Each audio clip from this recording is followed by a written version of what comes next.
laundry, do what you need to do. But essentially, we tutajaza kikapu, and it will be kikapu kiwat kibonge. Now, what do you need to do? Take advantage of those great deals where you have slashed as well, slash prices as long as these stocks last. So families are still getting together, schools are still on holiday, students are still on holiday from school. You can redeem your NIVAS loyalty points and make sure the little ones have everything they need for the holidays and back to school. So in a couple of days, you're going to be getting ready for back to school. And NIVAS says we're carrying on the hangover of the celebration weekend. And we're saying that you can get ready for school with it. So celebrate the season with full baskets, happy families, and real savings. NIVAS, the home of deals, is here to help you. Kijaze kikapu kibonge. Sawa sawa. And let's do it at any of your NIVAS locales. All right, so we're getting into the final hour of conversations this morning, and not one that loses any importance at all. We're talking with Major James H. Oswago. He is the former CEO of the IEBC, and he joins us in the hot seat this morning. Major, good morning. Good morning, Mom. How are you? Fine. Karibu sana. Asante sana. There was a time where we saw you all the time. There were so many things going on at the same time. It's good to have you here because we carry on some of those conversations at a time where many are saying, you know what, the IEBC in its constitution has a lot of work to do to make the next election and the forward-thinking moves of a commission then actually viable. And that's the conversation that we'll be having with you today in terms of the IEBC itself and the viability of the 2010 constitution. So thank you so much for being in the hot seat of the Situation Room. We're going to welcome you in true Situation Room style. CT goes, you may know this young man, to a different African country every week. He comes back with a basket full of proverbs. He'll tell you which country he's from. He'll give you the proverb, and then we would like you to interpret that for us and tell us what you think it means. You know, this is one of the few countries on this continent that actually has problems with cyclones. Tumultuous winds that come with a lot of water and tends to be extremely destructive. But it is next to the Indian Ocean, so it is in oceans where you get a lot of cyclones. This is the Republic of Mozambique. The proverb, on a dead tree, there are no monkeys. On a dead tree, there are no monkeys. What do you think this proverb means? That's a proverb. Yes. That's the proverb.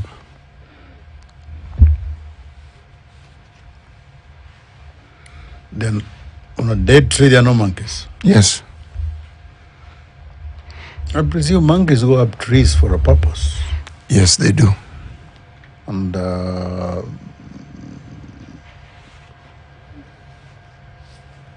if I were a monkey, I would not want a tree where it's dead. I don't get there. So a dead tree doesn't have anything No. that would interest the monkey. I don't think so. The monkey doesn't feed on dry twigs and dry branches. Exactly. So if the monkey's there, then there's some sort of life. Where a monkey goes, there must be something of interest, whether life or something to eat, unless it is for security. But a dead tree, maybe with no interest. For a monkey, I wouldn't go over a dead tree, unless it is for our own security and safety. Indeed. Well, thank you very much for that interpretation. Always interesting to hear what folks think. We're getting into interesting seasons and interesting times. We're looking at 2 years after the last election. Usually in Kenya, when we talk about the Independent Electorates and Boundaries Commission, it usually only comes into play in the minds of people around an election or around the time where folks will go to the ballot. And sometimes we forget or ignore the fact that there's a lot of work that the commission gets involved in after and even before an election. So now we're looking at the constitution of the IEBC. We're looking at a time where commissioners were being nominated rather and then selected, and then also a chairperson and his or her deputy also being selected. All of this happening at the same time, maybe late in the game, many would say, because many things have not been done over the last 2 years. Now, when we look at constitutionality, it's makes it difficult for a number of things, whereby certain by-elections should have been held. There were certain seats that were left vacant by virtue of the fact that appointments were made or by the natural occurrences of death, for example. But those seats have not been filled. So let's look at an IEBC which was not able to fulfill certain things according to the Constitution. What would be your view and what would be your take on that before we now look at appointments going forward? Well, thank you very much.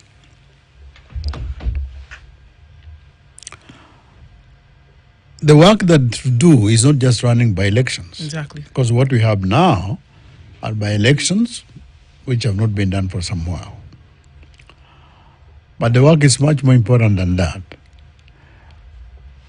You don't appoint a commission on Monday, ideally, and then on Tuesday, you task that commissioner to run a by-election.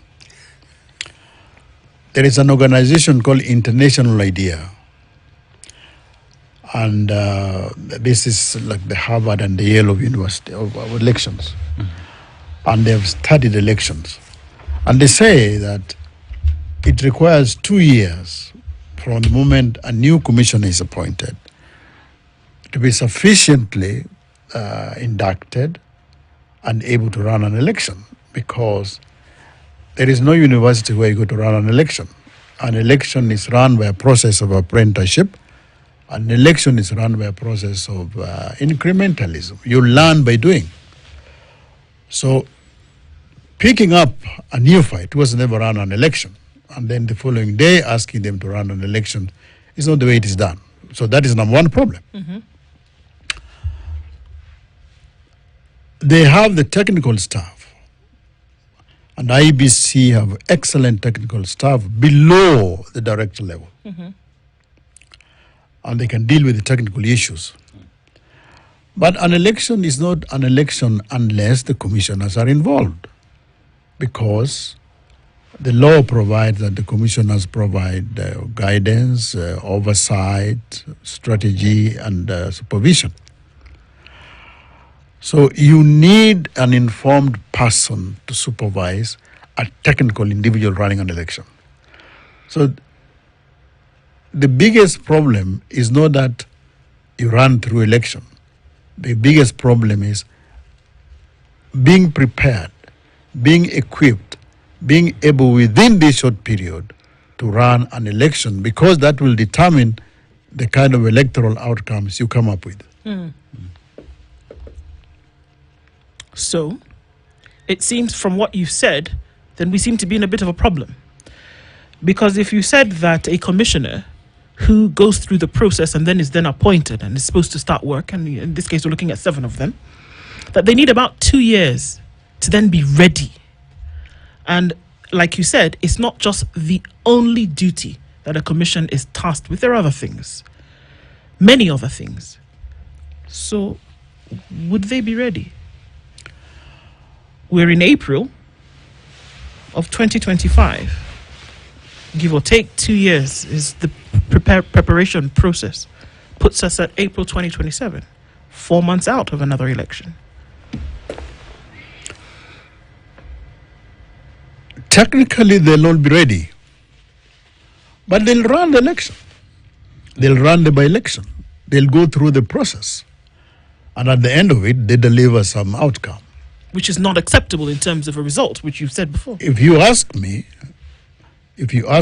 never should you ask an individual to run an election who has not had a minimum of 2 years of preparation, particularly as a commissioner. We have done this before several times in Kenya, where we appoint individuals, and before they are sufficiently prepared, you are exposing them to run an election. And this also happened most recently as we were moving towards the 2022 election. 4 new commissioners were elected, I would say hastily, and then without even 1 year's exposure, they were running an election. And yet those vacancies had been there for almost 3 years. So you had vacancies for 4 years, they remain unfulfilled, and then just as an election was now approaching, people are appointed, I might say in a hurry, and then they are now unleashed to run an election with predictable results and predictable consequences. Now, Sogo, you speak of we have a commission that would be put in place and would not be ready, yet elections will be hard, which goes to beg the question, if at all we have the knowledge that we need to have commissioners who have 2+ years of experience, why do we keep on doing the same mistakes over and over again? Is it that we don't learn, or we just don't care about our elections and the fidelity of it? Thank you, Dennis. Let me answer you by asking you, why do you think every year we have deluge of floods in Kano Plains, and every year people get displaced, and every year cows get swept? Why do you think in Nairobi here it rains like now it's about, no? And in a day or two, we'll have the roads floods, drainages clogged, major thoroughways clogged. Why do you think we have that regularly in our country? One would say because we fail to plan for what's coming. I think it's the same thing. These are the characteristics of underdevelopment. We have accustomed ourselves to being ordinary. We have accustomed ourselves. When you get comfortable with that thing which is not good, you come to accept it. You fail to think for it, to plan for it. For instance, you have a vacancy in the commission, and the vacancy runs for 4 years. Then you appoint commissioners, and you immediately ask them to run a general election, not just a by-election. 4 years or 3 years, the vacancy exists, and then towards the end you say run an election. And the activity that you are asking them to do is not just an ordinary activity. This is a general election. So you wonder, if it happened once, you might say that was some oversight, that was maybe a political thing. But if this becomes the order of doing things, if this becomes the way we do things, and it is not only the way we run elections that we happen to be hurtling and drifting into an election, although we have the time to prepare, this becomes part of us. Yeah. So at some point, when you're talking about, at some point, the rain will stop. You have an election and you get out. So is there for forgetfulness, or are we talking about there's really no deliberateness, there's no intention to actually get something and get it done right the first time or one time, so that later all you're working with is making sure that you tweak it here and there? The state exists for a purpose. And the state exists to predict problems and to solve them. If a state cannot predict problems, if a state cannot solve problems, if a state cannot plan for problems, there is a name for it, and that is a failed state. Now, we are not there yet. But those are the characteristics of an entity that is failing. That we have critical things that we should prepare for, critical things that we think for in advance, plan for, and then yet we don't do them. And the outcome is predictable. See, when you appoint commissioners who have never run an election, and then you ask them to run an election, and you expect the outcome of that election to be world-class, to be free, fair, accountable. That is expecting too much, even from nature. I need to ask this question. The institute that you quoted gives a time span of 2 years within which, a 2-year time, which they consider to be a period that would give adequate preparation. Our constitution doesn't specify a time. No, it doesn't. Just talks about adequate preparation. That's all it talks about. Why is 6 months not adequate, and why is it only adequate if it is 2 years? 6 months for? I'm saying if we're talking about preparation and readiness for an election, you talked about the 2-year time. Oh, yeah. What I meant is, Yes. what they're saying is that this is not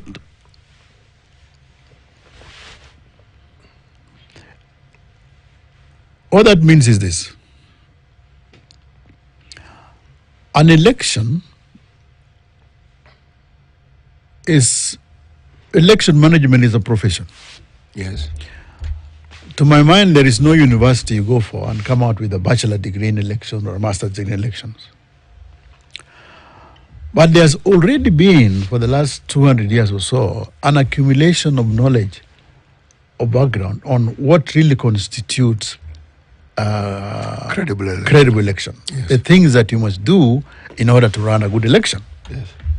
And they're saying you have to learn those. You can only learn them through a process of apprenticeship. That apprenticeship includes running an election itself, observing somebody else running an election, and then being exposed to the process. So if you were appointed today, CT, and you spend 2 years in IEBC, not running an election, doing those things that they do in the intervening period between the last election and the next one. You'll be doing things like voter registration. You'll be doing things like voter education. You'll be doing things like financing. You'll be doing things like all those things. And before an election, they develop a timeline. They call it the snake. Things that follow each other. That exposure prepares you for you to run an election. And that is why they say it takes time for you to reach a certain level of competency where you can now run an election. That's what it means. That running an election requires preparation, requires a certain level of ability, certain level to be self-confident for you to run an election. It is 2 years because they picked the time 2 years. And I think that is because of so many other things. I recall a CEO in 2010, these new commissioners and the new constitution, they arrived at IEBC, and it was our job to help them seamlessly get into the system and know. So you plan for it. You say they'll do this, you draw a program. And that is what it means when it says that you require at least 2 years of preparation. Let me tell you what I was thinking about and what was guiding my thinking. If it is training and inducting someone into a process and it's an apprenticeship one, essentially you are looking at what other people are doing and following their lead. If one were to go to a institution for learning, they are, you mentioned degree courses, they're also diploma courses, they're even certificate courses. So my question really was, is there a certificate course for this? Instead of 2 years, can you fast track these processes in 6 months? That's really what I was asking. No, the reason you can't fast track is, to my mind, to my knowledge, I have never heard of an institution you walk in to learn how to run an election. Okay. You can go to university, do political science, learn all those things. But to date, to my recollection, there's nowhere you can go to and say, now we are going to learn an election. Has to be experience. That is what it is. The nearest that it comes to what CT is saying was in South Africa, where Professor Guto, the late, came up with, tried to build what you call a critical mass. And his concern, and they call it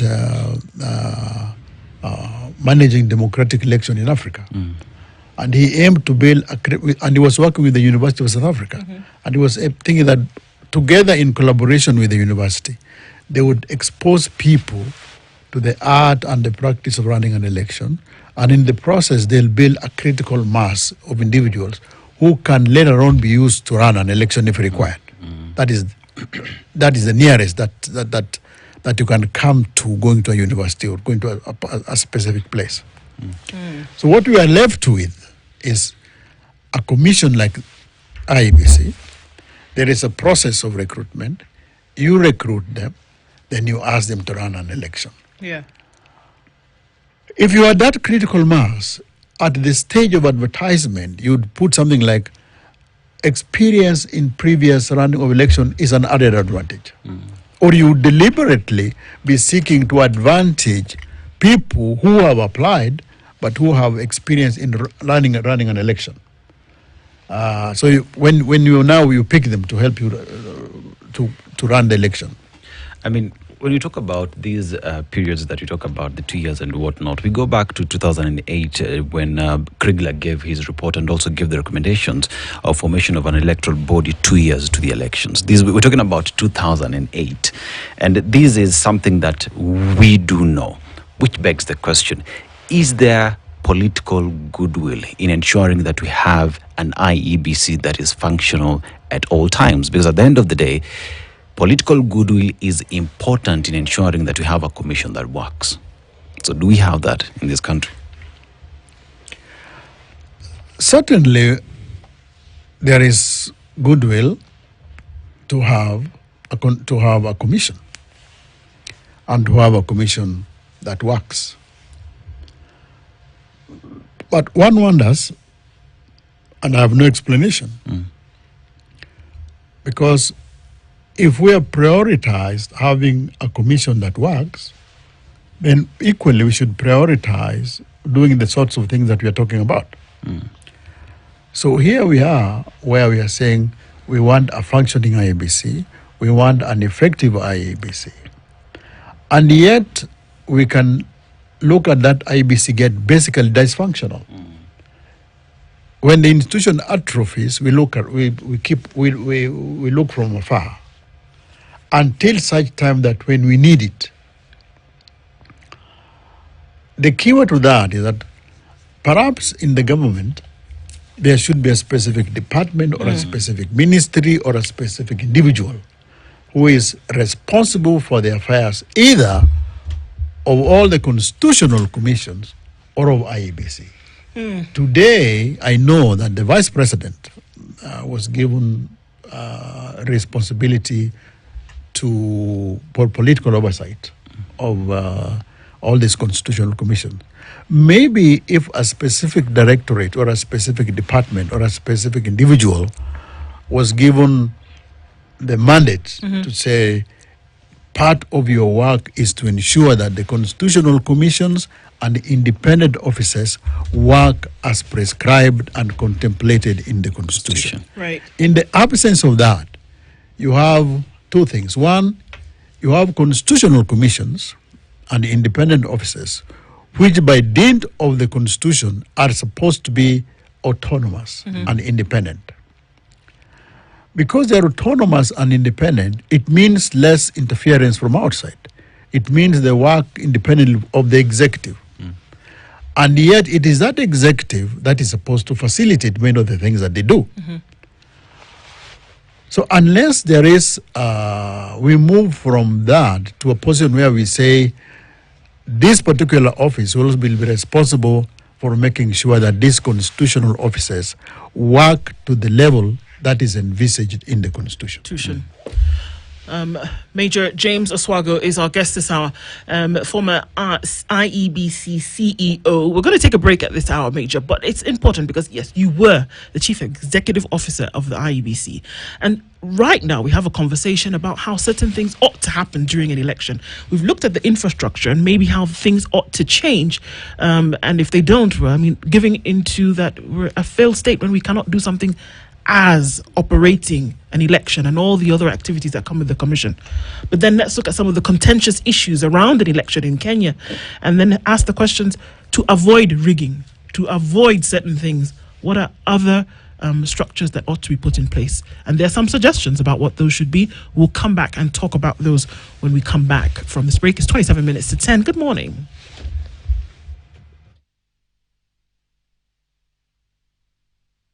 This is the situation.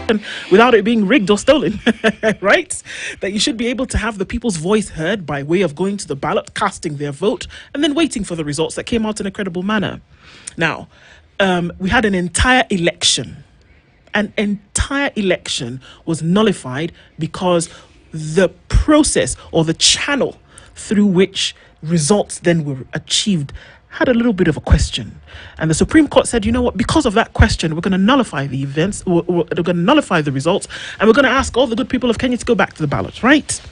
Because of process. Process was an issue. We're not saying that the election result was wrong. We're saying the process that you reached was wrong, or that it had a question, right?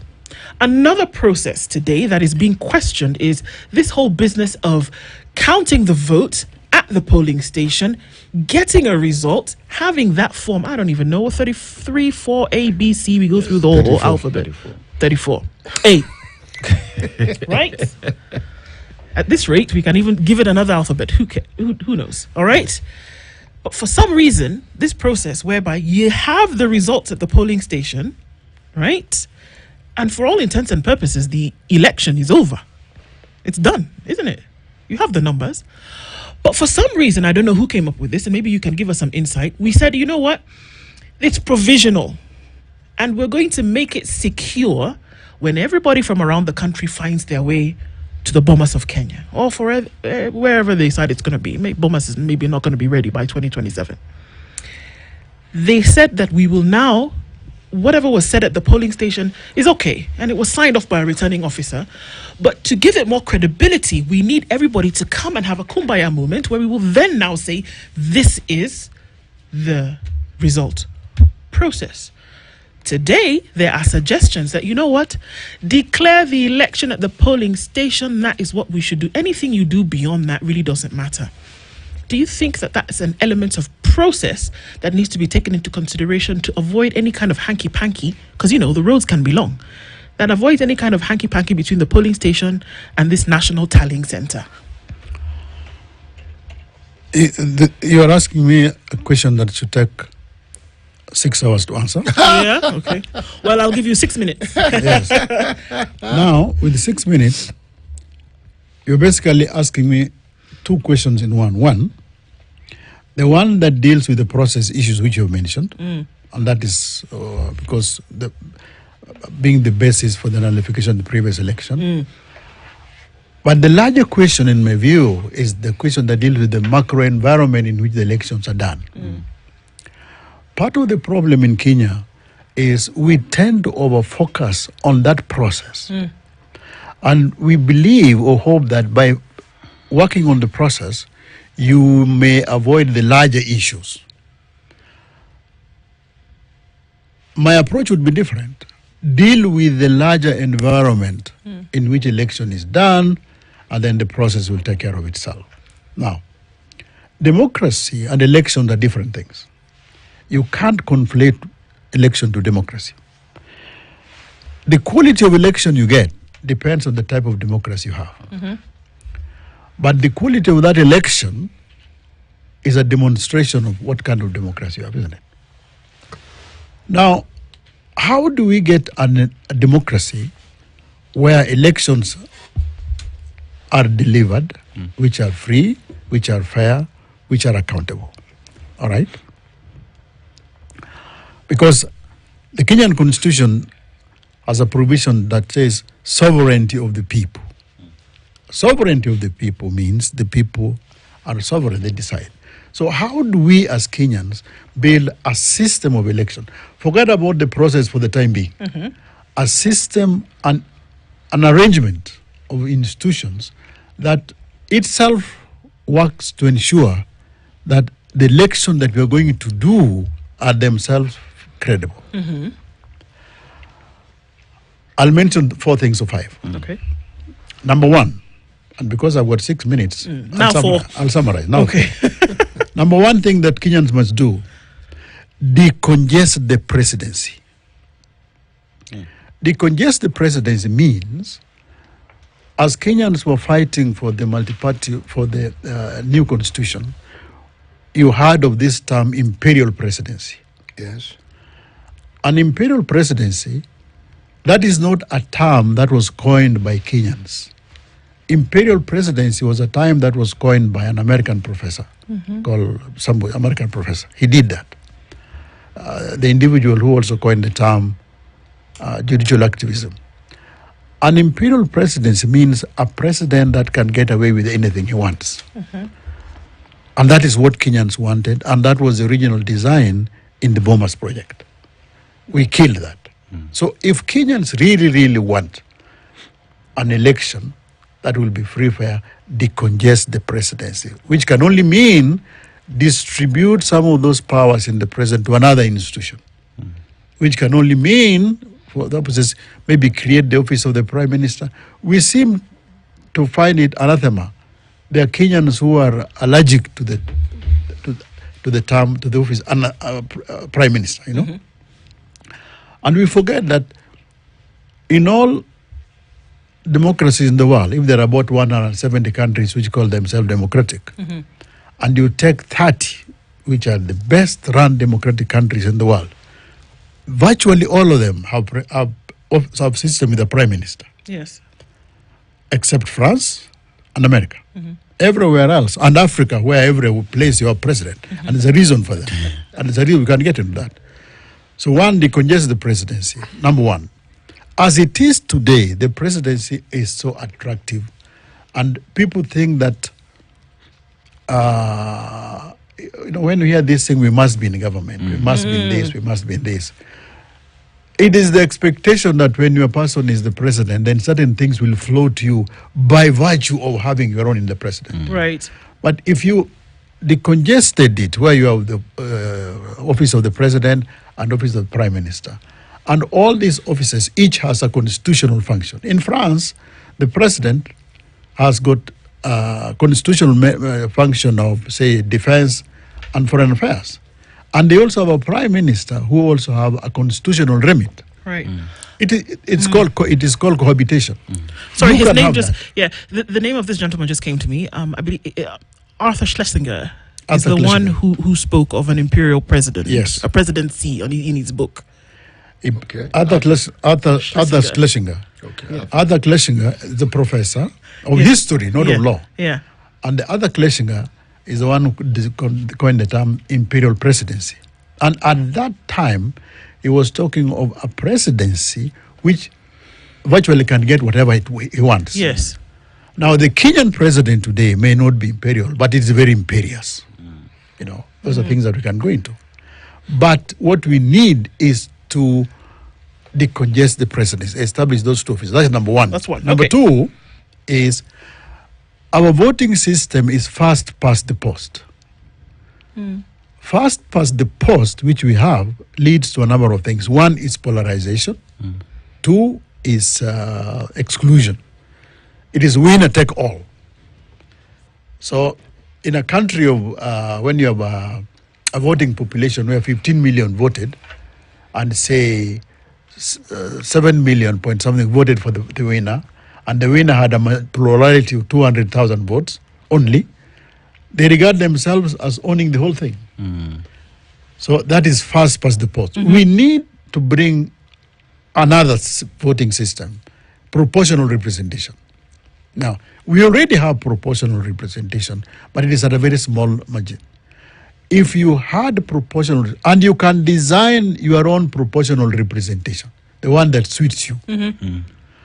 The good thing with the proportional representation is, one, it takes away with this winner takes all fixation that we have.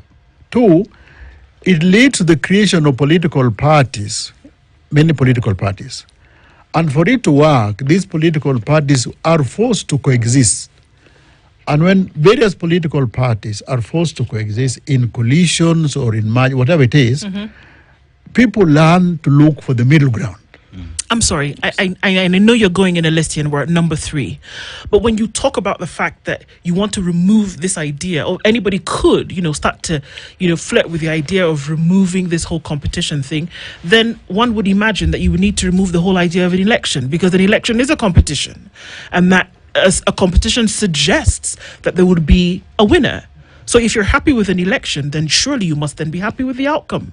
If you know that we don't want to be in this situation whereby there will be this infatuation with one winner taking everything, then you need to change the system or the process where you make it a selective or representation selection, like some countries on this planet do.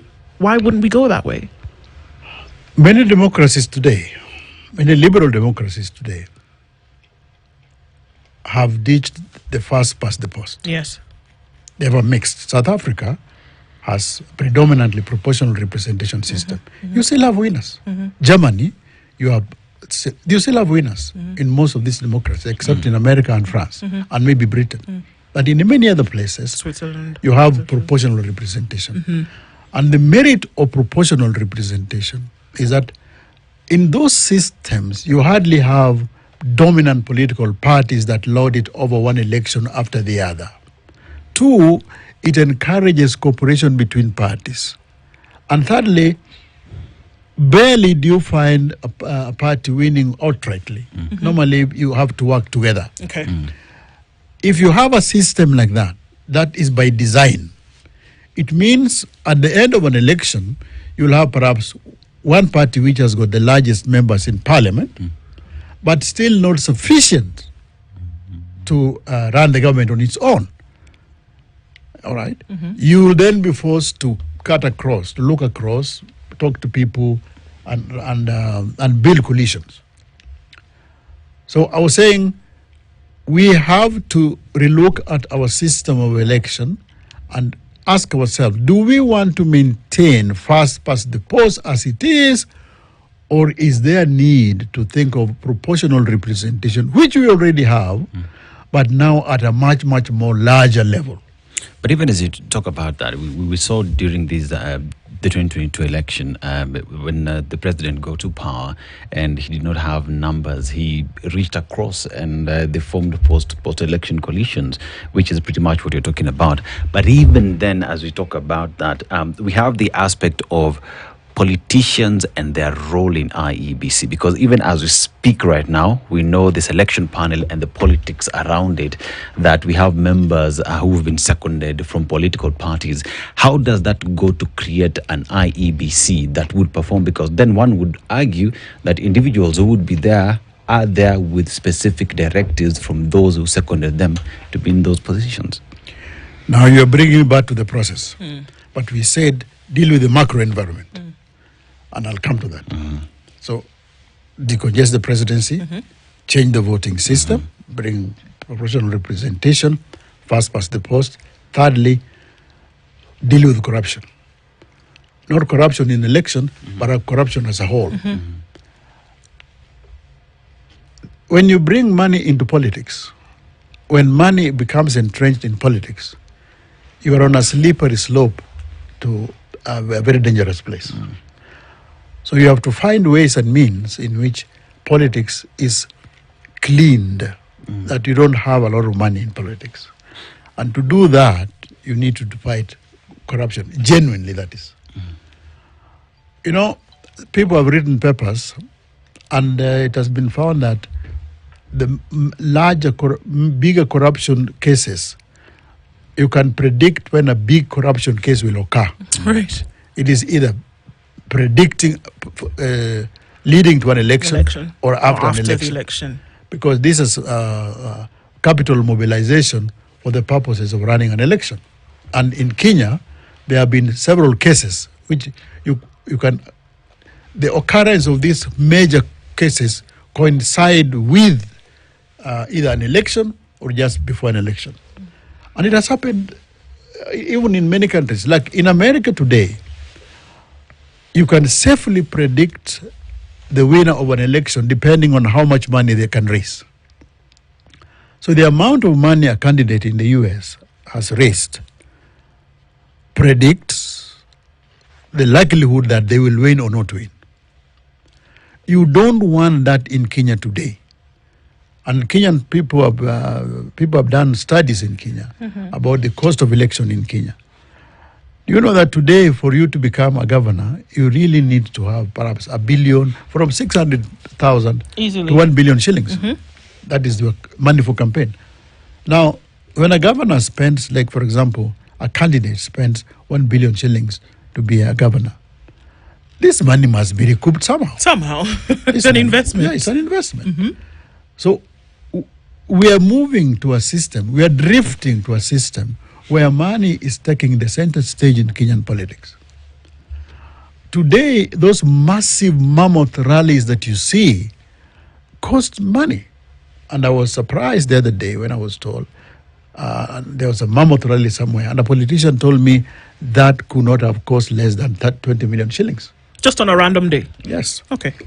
So we must bring that, deal with it, whichever way you want to deal with it. Then fourthly is to reform now IEBC, the one you've been talking about. And thirdly is to create a political environment where our political parties are regulated properly. As it is now, there is a framework for regulating political parties, but it is not enforced energetically, and it is also legalistic. So we now need to move to a regime where we work towards saying, how do you help political parties to be durable institutions? And durable institution means you are looking at the internal composition of these political parties, how they are built, and then how you regulate it, how you enforce those things. Those are 5 things which, if you do, then you can now start talking of an election that is free, fair, and accountable. It is only after those that we can now talk about the process you were talking about. So let's come to the process. The one you were talking about, of the one you mentioned. Yes. You see, and we are still on election and rigging. The one you mentioned, the process. Yes. There are 6 ways or 7 to rig an election. And these have been studied. One, because you need to know them if you're talking about internal processes. 1 is gerrymandering. 2, ballot stuffing. 3, ballot purchase. 4, state violence. 5, digital manipulation.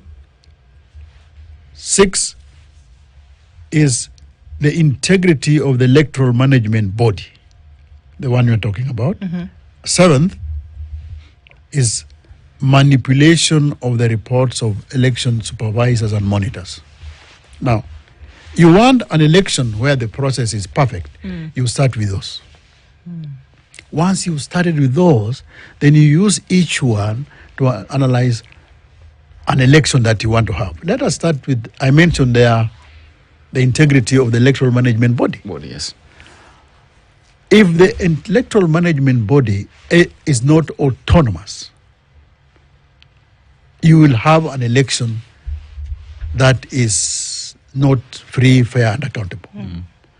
So the challenge we have is, how do you make sure that you have an electoral management body that itself is autonomous, And we have tried in Kenya to do that. And even the process that we are doing now, is we are hoping to get that. Whether we are there or not, I doubt. But I can see efforts to get there, to have an electoral management body. Do our laws give the IEBC autonomy? The Constitution establishes the constitutional commissions and independent officers. Yes. And the Constitution says that these constitutional officers operate without control or advice or direction from anybody. Yes. So on paper then, Yes. and by the dicta of the Constitution, we have institutions like IEBC which are independent institutions. Yes. That is on the Constitution, and that is on the IEBC Act. All right? However, but IEBC needs money. Yes, it does. And IEBC doesn't have its own treasury. So IEBC must get money from somewhere. And if IEBC talks too much about its own independence, you can starve it of funds. Absolutely. Or releasing those funds so late in the day that IEBC cannot fulfill many of its functions. number one. Number two, IEBC is independent. The Constitution says so, and the IEBC Act says so. But there is a vacancy in IEBC. For instance, I think this was in 2018 when Roslyn Akombe resigned, and thereafter the three others resigned. So from 2019 to around 2021, so there are 4 vacancies. IEBC is still independent. But here IEBC has 4 vacancies. IEBC cannot itself recruit commissioners for itself. Somebody has to do that.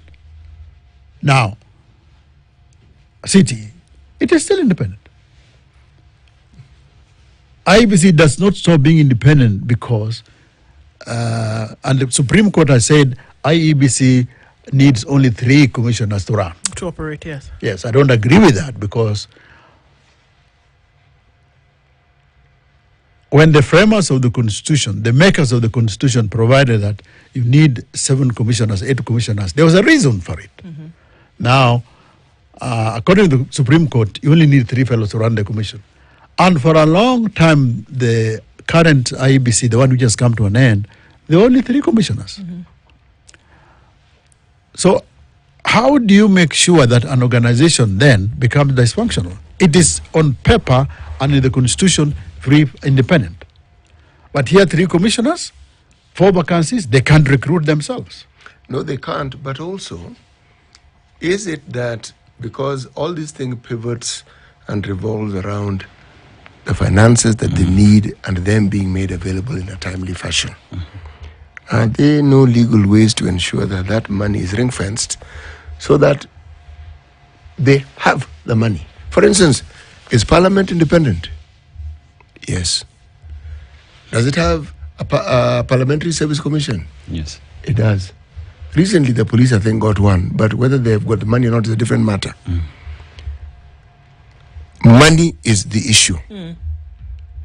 How is it, therefore, that an important function like that of the Electoral Commission cannot have a similar arrangement where the money will get to them? If they need more, is when you now need to go through the process of going to Parliament to justify what you need. But what is required is actually given to you. Why? Necessity, before we answer, you see there's another critical issue where you only hear of IEBC budgets when you are closer to the elections. You see? Why? Because, to answer your question. Yes. And the question you asked initially was if they're independent, and we have agreed the Constitution and IEBC Act bestows on this independence. Yes. Now, you yourself have raised the issue of finances because that is a conduit by which IEBC can be rendered dysfunctional or dependent on somebody else. Yes. Now, you are saying, how do you ensure that that financial provision is fully taken care Yes, of? that is made available as It's and made when available. Yes. Now, again, you can provide that IEBC submits a bill and is paid directly from the exchequer, directly from the consolidated fund. Yes. That can be done. Yes. But IEBC also must be oversighted somehow. Yes. Even if the most independent of all institutions, you still require somebody to oversight you. Yes, you do. So we have to ask as Kenyans, which is this institution do we want to oversee IEBC, to make sure that IEBC runs the way it is supposed to do? Do you know why we don't have that? Because the idea of democracy is still alien to us as Kenyans. This is something that we talk about. This is something that is very easy on our lips. But the requirements of democracy, the dictates of democracy, even in Article 10, democracy is listed as one of our national values. It does require an element of discipline.